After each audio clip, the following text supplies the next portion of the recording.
Hey Imani, I'm so glad you came back this week.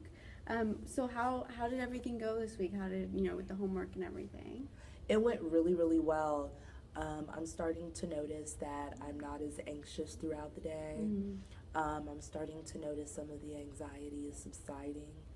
I feel like coming and talk to you has helped me get a more realistic grasp on my fear of becoming sick, like my parents, and I appreciate that. well, I'm so happy to hear that. You're such a brave person for even just coming here, and then the fact that you've taken on these risks, taken on the challenges, and it seems to be working, and you're overcoming that fear and anxiety of this diagnosis, and it just shows what a strong person that you are. I'm so glad to hear that. Thank you. Of course. Now, okay, so with the diagnosis, what about it? Do you still think about it, or? I do. I'm afraid of becoming extremely sick like my parents Mm, and being dependent on other people. mm, That scares me. Losing my autonomy, okay, I think, really, really scares me. okay. And ending up in a hospital, in and out the hospital all the time, like my parents, that concerns me. Those are none of those Right, things do I ever want to experience. right. When you say, losing your autonomy or, independence or anything like that, what about that, makes you afraid? What are you afraid of when you say that? Having to have people come help me clean up. Like, I enjoy cleaning my house. It's Okay. cathartic. Having people help me to make groceries. Having people drive me around. Being able to get up in the middle of the night and go get, I don't know, checkers if I Mm. wanted. So things you're doing now that you're afraid you won't be able to do later. Okay, so I know you said that you enjoy cleaning your house. Mhm. Um, can you expand on that a little? Yeah, it gives me the chance to make my home beautiful Mm. because when I come home, it's like the place, it's like my sanctuary. I can be stress Mm. free and relaxed. So I really like Right. to keep my home organized because things are so crazy throughout the day at work and Mm-hmm. dealing with my parents. So I'm very proud of my home and I put a lot of money into it. And it's like my baby almost. Mm. Right, I hear you. Well, it sounds like you have a lot of pride in what you do, what you can do, as well as where you live, and the fact that you have this place, like you said, as your sanctuary. That's really a great thing to have. So with we started to kind of get you to only think about these things maybe an hour or so a day. And you said that that's been working. Mm-hmm. But you know, do you see yourself, feeling a little more down, even though you may not be thinking of it as much, or what do you think about when you do think about it? Now it's more so less of the fear of it happening to me Mm-hmm.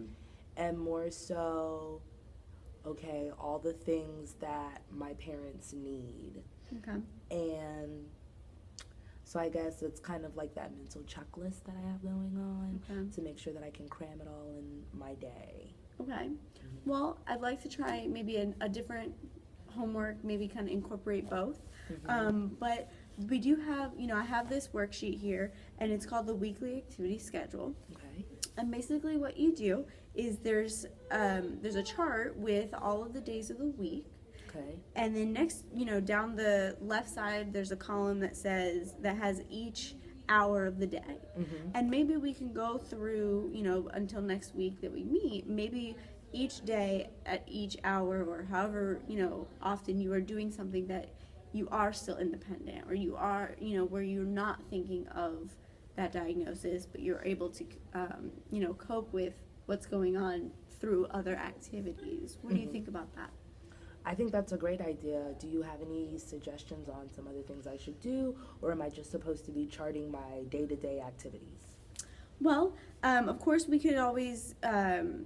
So, with each activity, Mm-hmm. there is a scale, 0 to 10. Mm-hmm. You'll write the letter M, which stands for mastery, right underneath the activity. Mm-hmm. And then, of course, so that basically means how well did you accomplish that task. If you feel like you tried but it really wasn't accomplished, then you base it off of the scale. So if I didn't accomplish it, I would put no M. You would still put an M, but you would rate it on the scale from 0 to 10. Okay. 0 being didn't accomplish, Got it. 10 being you did. Okay.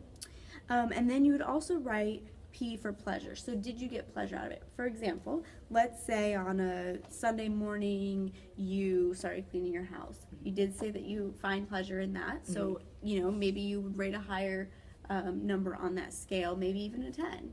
And I think that might help to, see that you are still independent and that you find pleasure in things, and that it's okay to have that fear, but at the same time be able to balance and cope with it. Okay. I think I can do that. It seems like it might be a lot to get used to for the first couple of days, like every single hour. But, if I have a couple of missing slots, I'm sorry, but I will do my best to at least, try and make a good effort every day to put a couple of things on there. And of course, that's all we ask. Okay. All right. Well, we'll give it a try. I'll go make some copies for you. And then I will see you next week. Sounds good? Sounds wonderful. All right. Thank you.